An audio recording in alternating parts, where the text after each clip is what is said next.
क्या आप जानते हैं कि अगर आपने अपने दांतों का ख्याल ठीक से नहीं रखा तो भी आप हार्ट से संबंधित बीमारियों का शिकार हो सकते हैं। जी हाँ, ये एक नया रिसर्च, नया खुलासा हुआ है। इस पर बात करने के लिए हमारे साथ एसएल, मुंबई के एसएल रहेजा अस्पताल के सीनियर कार्डियोलॉजिस्ट डॉक्टर कयान सियोदिया हैं। उनसे बात करते हैं। सर, ये जो जानकारी सामने आई है कि अगर आपने अपने ओरल हेल्थ का ध्यान नहीं दिया तो आपको हार्ट स्ट्रोक आ सकता है, आपके हार्ट में प्रॉब्लम हो सकती है।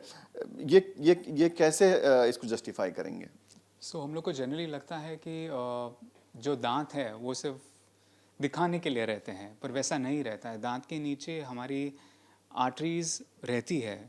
तो समझिए दांत सड़ गए हैं, दांत में जर्म्स हो रहे हैं और वो नीचे जाते हैं, तो वो चांस है कि वो ब्लड सप्लाई में जा सकते हैं। और ऐसे बैक्टीरिया है जो ब्लड सप्लाई में जाके हार्ट के जो वाल्व्स है वहाँ बैठ के इन्फेक्शन क्रिएट कर सकते हैं। तो ये स्पेशली इम्पॉर्टेंट है उन लोगों के लिए जिनको ऑलरेडी हार्ट की इश्यू है और जिन्होंने हार्ट में प्रॉब्ली वाल्व रिप्लेसमेंट कराया है, वाल्व में सर्जरी कराई है। उन लोग के लिए ज़्यादा इम्पॉर्टेंट रहता है कि ओरल हाइजीन सबसे बेस्ट होना चाहिए उनके लिए। सिर्फ दांत दिखाने के लिए साफ नहीं करना चाहिए, बट अपने बॉडी को इन्फेक्शन से बचाने के लिए स्पेशली ये बहुत ही इम्पोर्टेंट चीज़ रहती है हमारे लिए। सर, जब हम हार्ट डिजीज़ की बात करते थे अब तक तो हमें कहा जाता था कि स्मोकिंग हैबिट जो है वो सीधे आपके हार्ट पर असर डालती है। इसके अलावा आप क्या खाते हैं, कैसे आपकी लाइफस्टाइल है, वो बड़ा मैटर करता है कि आपका हार्ट कितना हेल्दी है।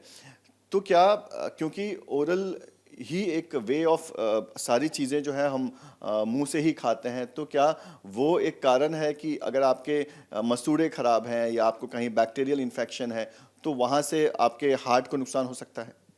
तो पहले मसूड़े की बात करते हैं कि आप देखेंगे जब आप ज़ोर से ब्रश भी करेंगे तो कभी कभी ब्लड निकलता है। वो क्लियरली दिखाता है कि ब्लड सप्लाई है मसूड़े में और वहाँ से इन्फेक्शन पूरे ब्लड स्ट्रीम में भी जा सकता है। ये रही मसूड़े की बात। रही स्मोकिंग की बात, smoking directly and indirectly heart को इफेक्ट कर सकता है। मतलब डायरेक्टली मतलब जब हम स्मोकिंग करते हैं तो हमें बताया है कि हार्ट में क्लॉट्स होने के चांसेस है, हार्ट अटैक आ सकते हैं स्पेशली यंगर एज में। बट इनडायरेक्टली वो हमारे दांतों को भी ख़राब करता है। जब हम स्मोक करते हैं तो not only the nicotine but उसमें टार होता है और दूसरे सब्सटेंस होते हैं जो हमारे मसूड़े भी ख़राब करते हैं, दांत ख़राब करते हैं और इससे इजीली इन्फेक्शन जा सकता है ब्लड स्ट्रीम में और हमारे हार्ट को प्रॉब्लम दे सकता है।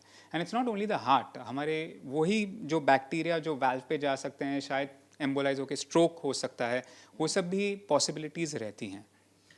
कैसे कैसे ये स्ट्रोक के चांसेस कैसे होते हैं और किन किन बातों का ध्यान रखना चाहिए अगर किसी को ओरल इश्यूज हैं तो किन किन बातों का उन्हें ध्यान रखना चाहिए ताकि उन्हें कभी हार्ट से संबंधित समस्या ना हो? मोस्ट इम्पॉर्टेंट जो हमें सब पता है और हमें बचपन से सिखाया जाता है, दिन में 2 बार ब्रश करना चाहिए with good toothpaste. I am not getting into that. और फ्लॉसिंग भी इम्पॉर्टेंट रहता है। आप ब्रश करेंगे उसका ये मतलब नहीं कि अंदर के जो प्लाक फॉर्म होता है वो सब नहीं निकल सकते। तो फ्लॉसिंग भी इम्पॉर्टेंट है और most important regular dental visits बहुत ही इम्पॉर्टेंट रहते हैं।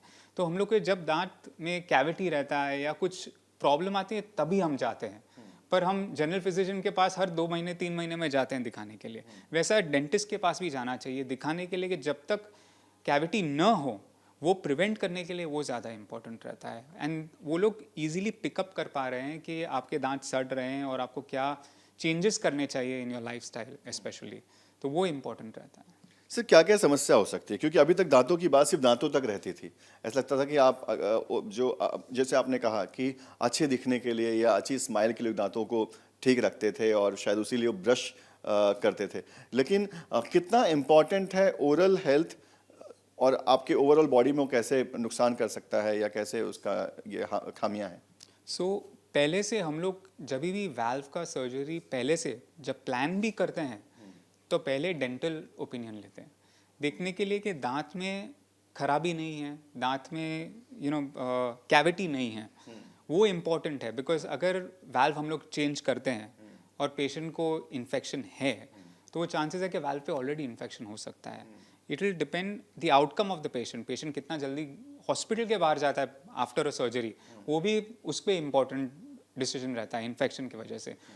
ये बहुत इंपॉर्टेंट है कि दांतों से जर्म्स बॉडी के दूसरे पार्ट में नहीं जाने चाहिए।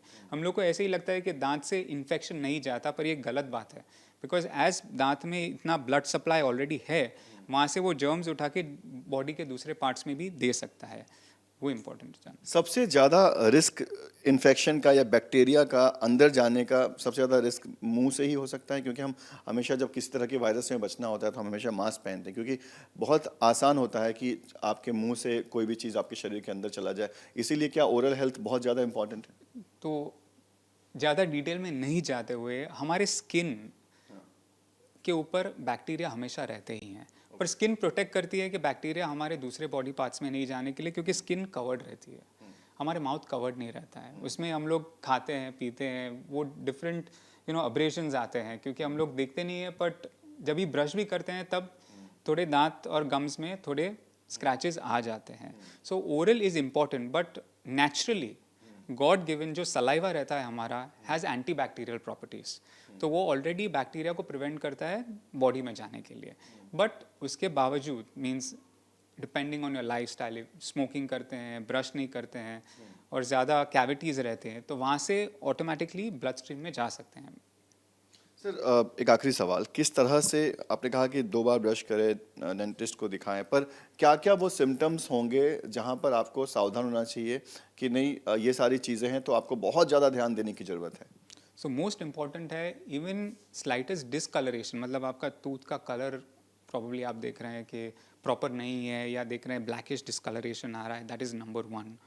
टूथ पेन, हम लोग सिर्फ पेन किलर लेके देखते हैं, देखेंगे ठीक हो जाएगा, नॉर्मल है, ये नहीं बोलना चाहिए, क्योंकि वही टाइम है, पेन आया है मतलब नर्व इफेक्ट हुआ है, क्योंकि हमारे दांतों में पेन नहीं होता है जब तक नर्व तक नहीं जाता है। तो ऑलरेडी नर्व तक जब इन्फेक्शन पहुंच जाता है तब हम लोग को पेन होता है, तो ऑलरेडी वो वहाँ तक पहुंच चुका है, और नर्व के नीचे ही आर्टरी रहती है जहाँ से ब्लड सप्लाई मिल रहा है। तो वो इम्पॉर्टेंट है, कोई भी पेन हो, दांत में पेन हो या दांत का डिसकलरेशन हो, या आप देख रहे हैं कि ब्लीडिंग हो रहा है, थोड़े भी ब्रश करने से ब्लीडिंग हो रहा है, या ऐसे कोई भी तकलीफ है, तो immediately I think you should see a dentist before all this. Thank you doctor, इतनी सारी जानकारी हमें देने के लिए। आपको बता दें कि साल 1990 के पहले और साल 2021 के बाद जो एक स्टडी की गई, उसके मुताबिक साल 2021 के बाद जो हार्ट से संबंधित बीमारियां थी, उनका जो परसेंटेज है वो 51% ऊपर आया है। और अब जो चौंकाने वाला खुलासा है, जो स्टडीज़ कह रही है, वो ये है कि आपको अगर आपके हार्ट को फिट रखना है, हेल्दी रखना है, तो आपको अपने ओरल हेल्थ का भी ख्याल रखना होगा। वीडियो जर्नलिस्ट कामेश हल्दे के साथ पंकज मिश्रा, न्यूज़ नेशन, मुंबई।